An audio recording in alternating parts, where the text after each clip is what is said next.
আসসালামু আলাইকুম, কেমন আছেন সবাই? হাই পাতিল ব্লগে আপনাদের সবাইকে আমন্ত্রণ জানাচ্ছি। আজ আমি আপনাদের ঘরে তৈরি রেডিমিক্স যে হালিম মিক্সটা আছে সেটা রান্না করে দেখাবো। আমরা শহুরে মানুষরা আসলে আলাদাভাবে তৈরি করে করা এটা খুব ভেজাল মনে করি, তাই রেডিমিক্সটাই সবাই প্রেফার করি। তো আজকে আমি আপনাদের খুব ঝটপট এটি রান্না করে দেখাবো, আপনারা সাথেই থাকুন। প্রথমে আমি যে রেডিমিক্স ডালের গুঁড়াটা আছে সেটা গরম পানিতে ভিজিয়ে নিয়েছি। দেখুন, আমি এটাকে গরম পানিতে আসলে ওখানে লেখাই আছে প্যাকেটের গায়ে যে আধা ঘন্টা ভিজিয়ে রাখতে হবে বা 20 মিনিট। আমি এটাকে সেই সময় মতোই ভিজিয়ে রাখবো। আর এই ডালের গুঁড়ার সাথে একটা স্পাইসি মশলার প্যাকেটও তারা দিয়ে থাকে, যে এই মশলাটা দিয়ে রান্না হয়ে যায়, এক্সট্রা কোনো মশলার দরকার হয় না। আর এদিকে করে রেখেছি পেঁয়াজ বেরেস্তা। পেঁয়াজ বেরেস্তা ছাড়া তো হালিম প্রায় অসম্পূর্ণ, তাই আমি এখানে এই দেখুন পেঁয়াজটা বেরেস্তা করে নিচ্ছি। হালকা আছে, মাঝারি আছে, এটা নাড়ার উপরে রাখতে হবে, তা না হলে পুড়ে যাবে সাইড দিয়ে। তাই আপনারাও এইভাবে বেরেস্তা আলাদাভাবে করে রেখে দেবেন। আমি এই যে পেঁয়াজ বেরেস্তা করে একপাশে উঠিয়ে রাখবো। এদিকে আমি মুরগির মাংস দিয়ে হালিমটা রান্না করব। যেহেতু আমার ছোট বাচ্চারাও খাবে, তারা মুরগিটাকেই প্রেফার করে বেশি। আমি এটা কিউব করে কেটে পরিষ্কার করে ধুয়ে রেখেছি। এই যে পেঁয়াজ বেরেস্তা তুলে রাখলাম, কাঁচামরিচ, আর আমি একটু হালকা আদা রসুন বাটা দিব। আপনারা চাইলে এখানে গোটা যে গরম মশলাগুলো দিয়ে দিতে পারেন, এতে ফ্লেভারটা আরও দারুণ আসবে। এদিকে কড়াইয়ে তেল দিয়ে দিলাম। তেল গরম হয়ে এলে এখানে আমি সেই আদা রসুন বাটা সামান্য দিয়ে দিব কাঁচামরিচ কুচি, এবং দিব হচ্ছে পেঁয়াজ বেরেস্তা। এখানে সামান্য পেঁয়াজ বেরেস্তাই দিয়ে দিব, কারণ আমি প্রতিটা স্টেপে পরের ধাপগুলোতে আমি এই বেরেস্তাটা বাকি বেরেস্তা দিয়ে দিব। তো এই তো দিয়ে দিলাম, দিয়ে বেশ কিছুক্ষণ এই নাড়াচাড়া করব, যাতে আদা রসুনের যে গন্ধটা সেই গন্ধটা যেন না থাকে। এরপর মুরগির মাংসগুলো ছেড়ে দেব, দিয়ে মুরগির মাংসগুলোকে খুব ভালোভাবে আমি ভাজা ভাজা করব। আগেই সেই মশলাটা দিয়ে দিব না, কারণ মুরগির মাংসটা যেহেতু এটা ব্রয়লার চিকেন, তো এটা ভাজা ভাজা ভালোভাবে হলে এর যে একটা গন্ধ থাকে সেটা থাকবে না, সেটা চলে যাবে।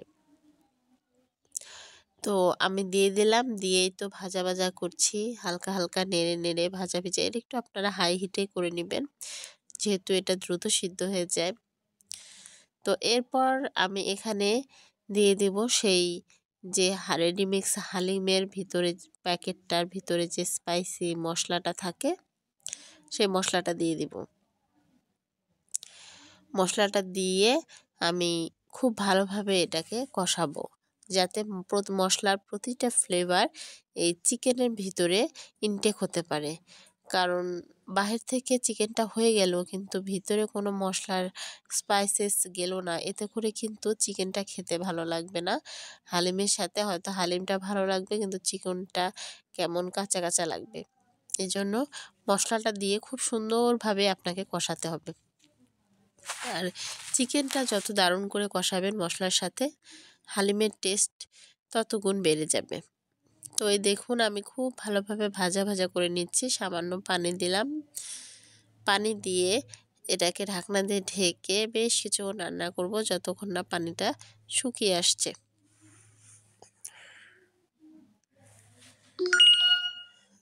তো আমি ভাজা ভাজা করছি, আর একটু মশলা লাগবে, তাই আমি আর একটু মশলা দিয়ে দিলাম।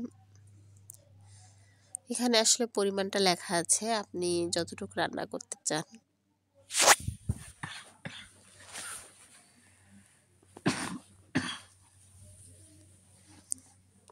এই দেখুন পানিটা শুকিয়ে আসছে, আমি আবার সামান্য পানি দিয়ে দিলাম।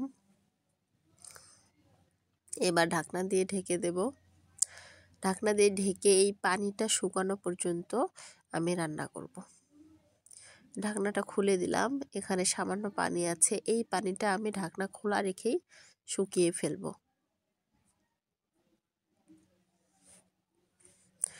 আপনারা প্রতিটা স্টেপ এভাবে ফলো করবেন, দেখবেন খুবই মজাদার হবে। আর রমজান মাসে যেহেতু ইফতারিতে এই হালিমটা খুব সুস্বাদু লাগে সবার কাছে, আমি আজকে রুটি বানাবো, রুটি দিয়ে হালিমটা রান্না করব। তো এই যে ভিজিয়ে রাখা যে ডালগুলো, সে ডালটাও দিয়ে দিলাম। এবার এই ডাল আর এই মাংসটা যতখানি পানি আছে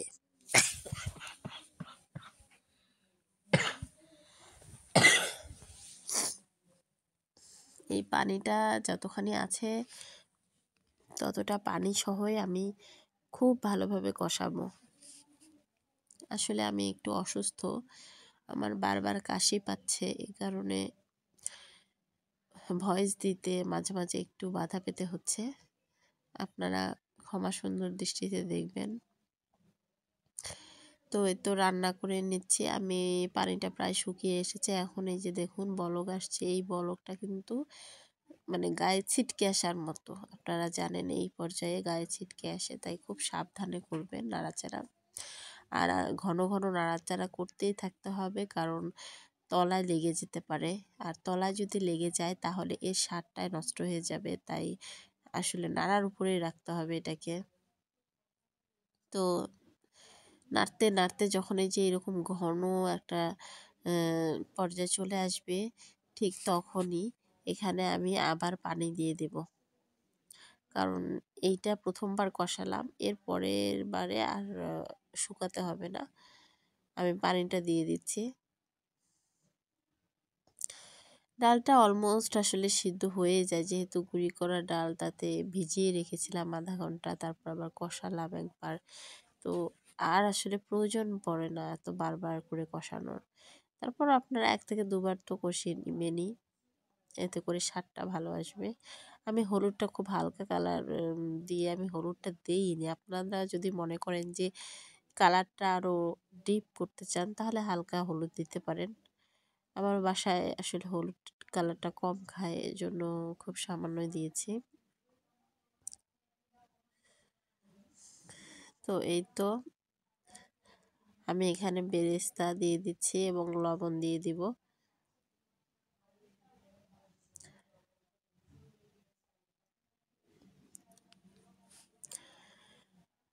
এই লবণ দিয়ে আপনি যে যখন বলক আসবে তখন আপনি টেস্টটা করে নেবেন যে হালিমের ঝাল, লবণ এগুলো সব ঠিক আছে নাকি। যদি কিছু কম মনে হয় অ্যাড করে নিতে পারেন। আমি এই পর্যায়ে স্পাইসেস মশলাটা আরেকটু দিয়ে দিব, এতে করে হালিমের যে ফ্লেভারটা এটা আরও চতুর্দিকে ছড়িয়ে পড়বে, একটা সুঘ্রাণ চলে আসবে। এই তো বলক চলে আসলো, এখন নাড়াচাড়া করে দেব।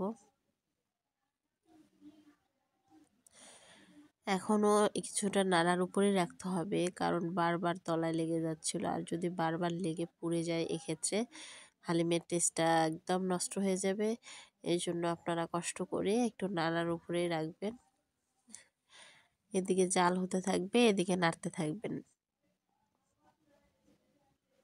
তো এই তো বলক উঠছে, আমি নাড়ছি। আমি খুব স্লো গতিতেই দেখাচ্ছি যাতে আপনারা খুব ভালোভাবে বুঝতে পারেন নতুনরা। তো এটা প্রায় অলমোস্ট হয়ে এসেছে। আমি এ পর্যায়ে নামিয়ে ফেলবো। নামিয়ে বাটিতে আমি এখানে পেঁয়াজ বেরেস্তা দিয়ে দিয়েছি, কাঁচামরিচ, কিছু আদা কুচি যদি কারো পছন্দ হয় দিতে পারেন, আমার পছন্দ না তাই আমি দিলাম না। ধনেপাতা কুচি ছড়িয়ে দিলাম। আর শেষে এটিকে লেবুর রস, কারো পছন্দ হলে লেবুর রস দিয়ে পরিবেশন করবেন। আমরা এটা রুটি দিয়ে আজকে খাবো। আপনাদের যার যার যেটা পছন্দ সেটা দিয়ে খেতে পারেন। রান্নাটা ভালো লাগলে অবশ্যই চ্যানেলটাকে সাবস্ক্রাইব করে পাশে থাকবেন। লাইক, কমেন্ট এবং শেয়ার করতে ভুলবেন না। ধন্যবাদ সবাইকে।